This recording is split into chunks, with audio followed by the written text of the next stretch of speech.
Es-tu du genre à dire moi je sais donner mais pas recevoir?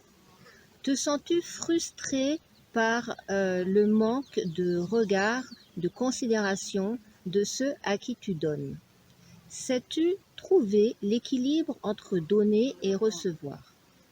Dans cette vidéo de la série La petite intention du jour pour garder le moral, nous allons découvrir un autre obstacle qui peut nuire à ton moral et comment y remédier.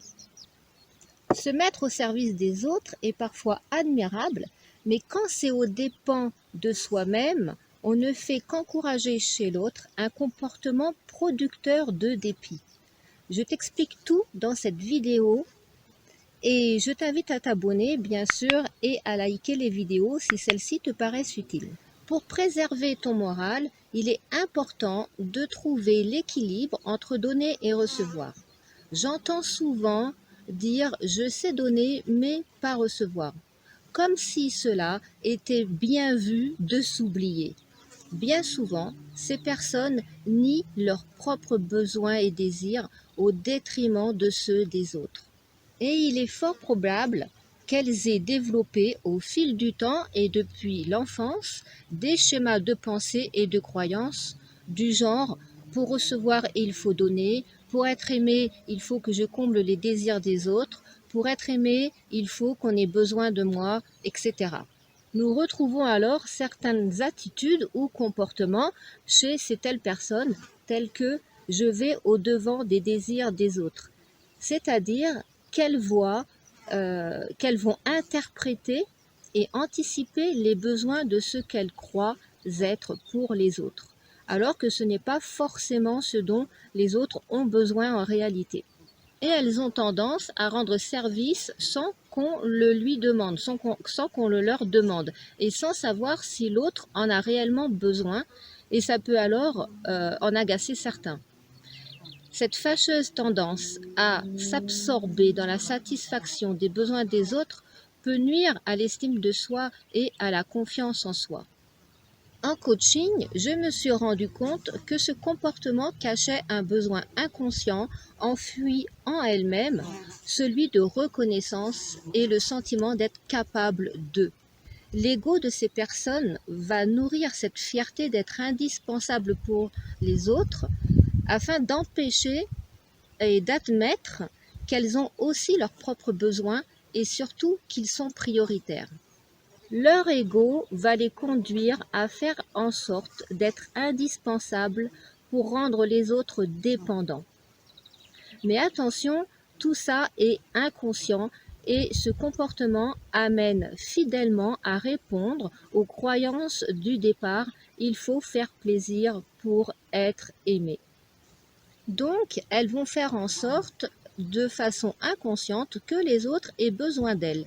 Je ne sais pas si tu te reconnais ou si tu connais quelqu'un dans ton entourage qui se conduit comme ça, ou peut-être peux-tu te rendre compte de ces blocages en toi au travers de ces exemples d'attitude.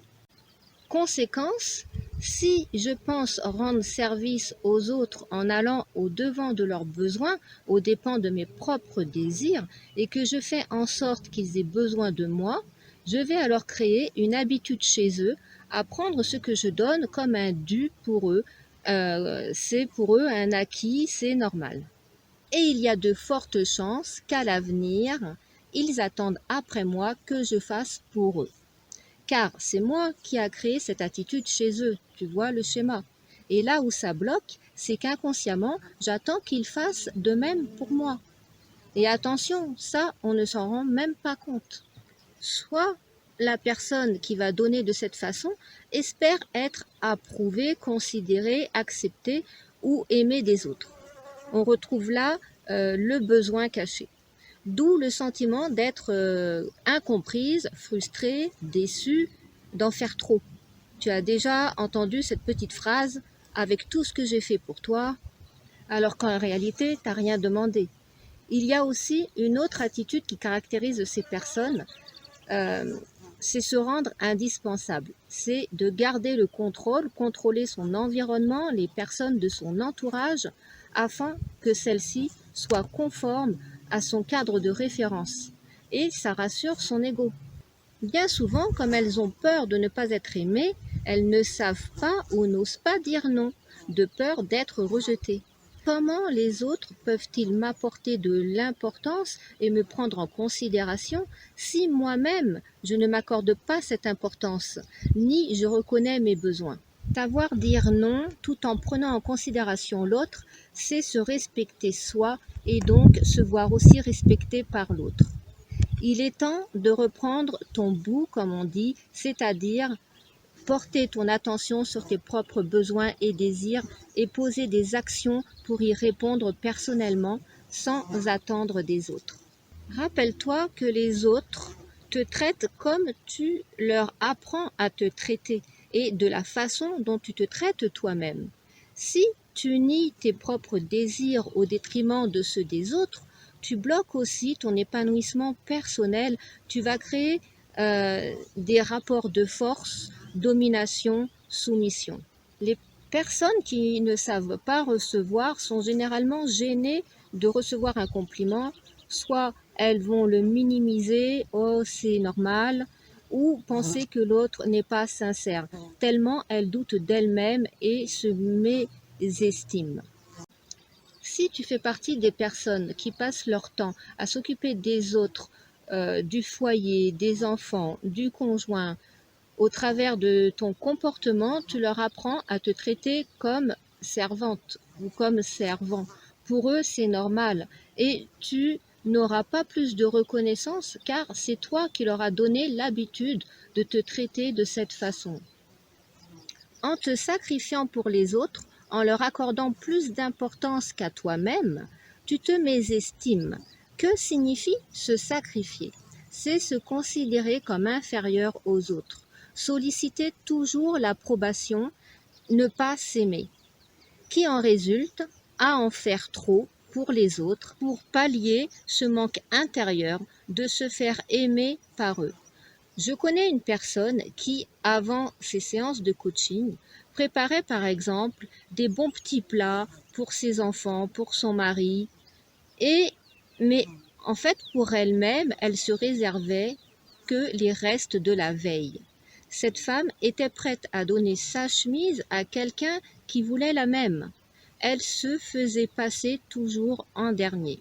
Voilà ce genre de personne qui se sacrifie sans même s'en rendre compte et qui était du coup frustrée du manque d'égard des autres. Le pire par cette attitude, elle apportait ce modèle à ses enfants, bien loin de les aider de cette façon. Elle leur apprenait, au travers de son attitude envers elle-même, à se minimiser, à laisser les autres passer devant eux, à se mettre en retrait. Car les enfants s'inspirent de l'attitude et du modèle des parents. Donc, traite-toi comme l'être qui a le plus d'importance, fais-toi passer au premier plan sans te sacrifier, sans culpabiliser et surtout sans te sacrifier perpétuellement pour les autres. Voici quelques ajustements que je t'invite à pratiquer pour te respecter et te faire respecter. 1. Demande, propose ton aide sans l'imposer à l'autre. Au lieu de te précipiter lorsque tu vois quelqu'un qui galère à faire quelque chose, demande-lui si elle a besoin de ton aide, car parfois les personnes ont envie de se débrouiller seules. 2. Rappelle-toi que chacun voit son environnement par rapport à la représentation qu'ils s'en fait. Par conséquent, il est judicieux d'en prendre conscience. Ce qui est important pour toi ne l'est pas forcément pour l'autre. 3. Savoir dire non et rendre service sans pour autant te laisser envahir et si et seulement si tu l'as décidé délibérément. 4. Aider sans attente en retour. Souvent j'entends « mais j'attends rien, en fait je fais ça parce que ça me fait plaisir ». Mais en réalité, il y a des attentes inconscientes derrière, comme être reconnu, être apprécié, être bien vu. Et alors, tu finis par être déçu et frustré. 5. Considère tes besoins comme prioritaires. Te faire passer en première classe. Va vers ce à quoi tu aspires sans culpabiliser. 6. Fais-toi plaisir en premier. Prends soin de tes propres besoins, de tes propres désirs. Enfin, dis-toi que tu es la personne la plus importante de ta vie. J'espère que cette vidéo t'aura été utile et t'aura permis de prendre conscience de certains schémas inconscients. Je te dis à bientôt sur une prochaine vidéo. Prends soin de toi et de tes besoins.